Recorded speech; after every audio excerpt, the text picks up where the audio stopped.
Hello and welcome to this episode of Women in Mobility. Our guest for today is Ms. Usha Holalkere. She is the Senior Director, Engineering and Operations at Nexteer India Technical Center. Ladies and gentlemen, our guest is a true embodiment of resilience, determination, and innovation. Usha's unwavering spirit was nurtured by her mother, who instilled in her the values of being confident and financially independent. Armed with these principles, she ventured into uncharted territories, conquering challenges and carving a unique path for herself. Starting in a small-scale industry about 30 years ago, she rapidly ascended the ranks, working in OEMs, Tier 1 companies, and even contributing to product development. Her journey took her to the US, where she made her mark working for General Motors. Before joining Nexteer, she played a pivotal role in setting up the General Motors Technical Center Electrical Group in Bengaluru, bringing significant product domains to India. Join me in welcoming Usha, a true trailblazer and leader in the world of engineering and software development. Usha, welcome to the show. Thank you, Murli. Good morning. Good morning. It's nice to have you here. Usha, can you talk about your initial days of learning, how it shaped you to reach to this level? I would say my father was a government employee and he was in a transferable job. So I studied my schooling in number of Tier 1 and Tier 2 cities of Karnataka. And my mother has been a strong motivator. Initially, she kept telling us about two things, right? One was financially you need to be independent and you always have to earn your, earn yourself, right? And the second one was do something unique and contribute back to the society, right? This, she was very strong on that. And that has something, remained in my mind, throughout my journey. Interesting. So how was your first job experience over there? When I was out of college, right, at that time, I think things were not so easy as it is today. I was interviewed, it was a product development company. And when I was interviewed, I miserably failed. I didn't cut the interview simply because maybe, my interviewing skills were not groomed very well at that point in time. And simply, maybe I didn't face it very well. But then afterwards, I thought about it. I went back to my MD and told him that you take me, as an intern and you observe me for a couple of months and see if you find me useful and then you can continue. So he enrolled me in and then after a month, he confirmed me. Okay. That was the thing.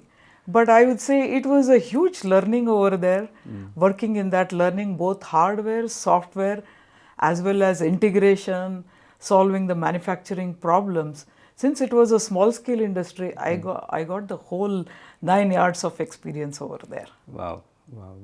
So small scale industry being very limited access to other technologies, etc., and also limited number of people working.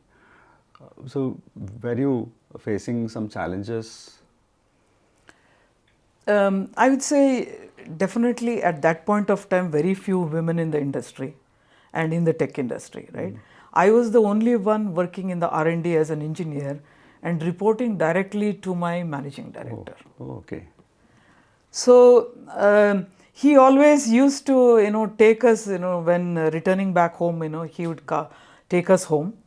And he would be questioning and talking about a lot of technical aspects. And I used to be very nervous and used to upgrade myself and so that, I am able to talk to him. And those were my aggressive years of learning and I had to brace myself up because he used to just give me concepts. I had to go back, work through those and see how do I implement, make a proof of concept and prove it to him and also tell him sometimes, when things were not working. Okay. But I think, today if I look back, those were my, very good learning opportunities for me to build my confidence and build my technical knowledge and build my foundations, very strong. Has anything triggered you to be more confident in life? I would say there are number of things, which have helped me to be confident. Right. First, when I didn't face the interviews, I took it as a challenge. I said, let me, learn myself. Right. And then when I was in my second job, it was again a software services company, C.G. Smith. And I was given, when I moved into a leadership role, I was the team lead. The first opportunity I got was handling two domains, I would say. One was clusters and one HVAC. And I went back and told them, it was my self-doubt. I went back and told them I cannot handle two at the starting point. So I went and told them I will handle only HVAC, which was heating, ventilation, and then I will slowly, take on additional, right? And when I was in General Motors, I was actually, given the responsibility to start it from scratch. So things like this, have helped me to build that confidence, though it was nervous, but I think those were the learning opportunities for me. The other one incidents I can narrate, we used to have a lot of senior leadership when I was in General Motors. So every time the leaders came, my leader would always put me onto the dinner table where the leaders were there. Okay. So I used to dread those moments. But then I had to go prepare myself to match to their, cadre to ask those questions. Okay. I would say those were my tremendous learning opportunities, and we had in a year we used to have 20-30 visits from all across the globe with different leadership, right, in different areas. I think those were my key learning opportunities. How those learnings are helping you in the leadership journey? Can you narrate some key moments? I would say definitely, right? Your opportunities that you struggle with will stay with you, to build your career, I would say. I would say, when I was in General Motors, I thought when they started the technical center, right, it would be more of, working and executing the strategy that was in place. Okay, in Bangalore. Which was in Bangalore. Which was not the case. When I started, I was part of the few who were, in the leadership. And I had to put the whole roadmap for the electrical group. Okay. Starting from putting the name for the group. Okay. From scratch, literally. From scratch, literally, right? Okay. Things like this definitely, help me. The other one, I would say, when they started the technical center, they were thinking of just doing the softwares, which is on computers. And they were not planning on creating any labs. But working in the embedded and in the electrical controls area, you need to have the labs and the hardware. And I had to make number of presentations to different leaders saying that please build a lab so that it's easy for us to work and build products. But if I look back, we built one of the finest labs and it was one of the largest group that I built, taking care of 3 domains, body controls, instrument clusters and the HVAC. We did the complete software from here and we delivered the production softwares in General Motors. Wow, that's interesting. Yeah, electrical group for a big technical center, that's a huge challenge. Yeah. How these learnings have shaped you to evolve your own guiding principles of leadership? So your learning opportunities help you to build your confidence, your decision making abilities, right? As a woman, many a times I get into the situations where you have to build your capabilities on your own because the networks are very few and you will not have many people whom you can talk to. Yeah. So those things build you the confidence and the resilience. And I can narrate in one of the instances, I was put on the spot to come up with the name for the group. So it was like sudden, I had to think and then come back. So things like this, when you are put on the spot, it helps you to build your impulsive side of Okay. leadership, and also helps you to start making decisions even with very little inputs. Great. As a leader, how do you see diversity, equity, and inclusion? So definitely a lot of countries are embracing that. I would say a lot of the organizations, including the Indian organizations, are embracing this, right? Simply put, I would say we are 50% of the population. So clearly we need to be representing across the industries and across all forums. And it needs to be a level playing field where the products, especially for the industry, it's not a charity. It's the need of the hour and it's the necessity, because industries produce the products which are consumed by both men and women. And if we have to cater to the women, I think you clearly need to make sure that it is designed and tested for them to use. Okay. I can give you a couple of examples. Please. If you look at the trucks that we use or the SUVs that are there today in the industry, you see the footboard, Okay. but initially it was not there. It was because a woman was on the design team, and she came back and said it's hard for women to climb the trucks, so you need to have something. So the footboards came into existence, Wow, interesting. which helps both the genders, right? Yeah. And even children. The other example I can narrate would be the voice recognition systems. Initially, simply they didn't work for women's voice. Oh, For the reason was it was only tested with male voice. okay. So things like this tell us that these need to be developed and tested, and you need to have the inputs from both the genders so that it is catering to both sides of the coin. Okay. What measures will help organization to promote diversity in leadership roles? So there are a number of things I would say. We see of late in education, I see more women enrolling for engineering and technical degrees, right? We see them passing out, almost in some of the disciplines like electrical, electronics, computer science, you almost see 50%. But we need to see them enrolling into the industry and also retain them throughout, right? What I see is the onboarding is good. We do take a lot of women onto the industry, but how do we continue them through the cadres? I think providing them some mentorship and traversing them through different levels of leadership would help.